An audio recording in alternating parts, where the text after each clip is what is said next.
How you guys doing? Today I'm going to give you a presentation about cranes inside of heavy construction.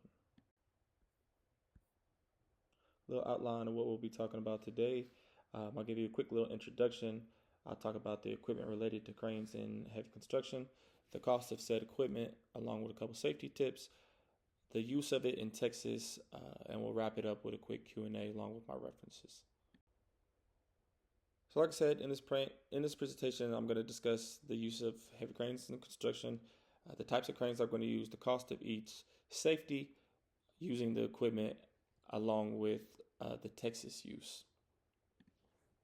So with the equipment that's related to the cranes in heavy construction, the three main types are going to be tower cranes, crawler cranes, and gantry or bridge cranes for the most part, with tower cranes being in a set fixed location. It's typically what you would see at a skyrise.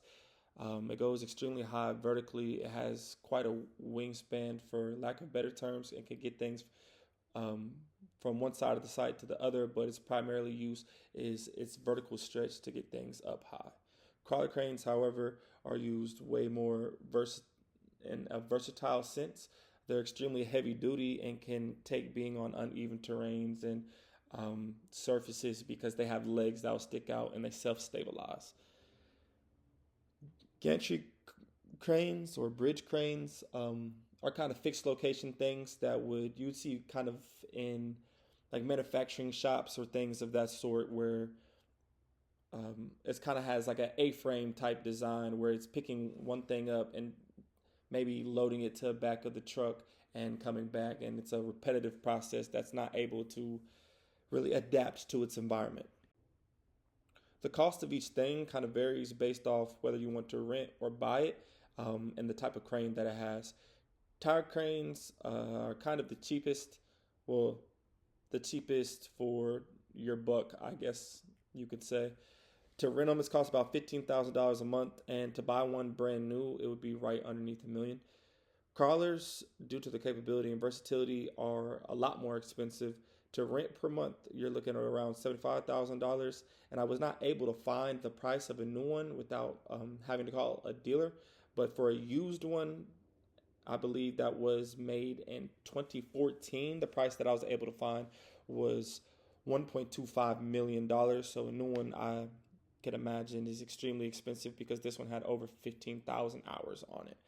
With bridge or gantry cranes, they're relatively cheap. You can rent them for a month for $6,000 to $10,000, or buy one that can hold up to 15 tons with a 35-foot wingspan for around $62,000, $63,000 before taxes. But you also got to keep in mind they're nowhere near as versatile and are used in more of a fixed location. Safety, regardless of the type of crane that you want to use, something that you always take serious is safety, and thoroughly inspect the crane prior to every use, as well as you should with all your other PPE. You always want to make sure that you have proper load management while using the crane so you don't cause any accidents and tip anything over. You want to have hazard awareness and make sure you're not swinging the crane into anything or dropping anything, breaking any power lines, things of that sort. As well as having good communication with your ground guides and with the people that you're going to be working around, also working and operating with heavy equipment. In Texas kind of use cranes like everybody else. They use them to lift steel, concrete, and large equipment to the job sites. A lot of times they'll use crawler cranes on bigger infrastructure, heavy construction projects, and tower cranes for sky rises. You don't really see too much bridge or gantry cranes here. Like I said, unless it's in like a fixed site, a lot of times they'll use those in workshops, warehouses, things of that sort.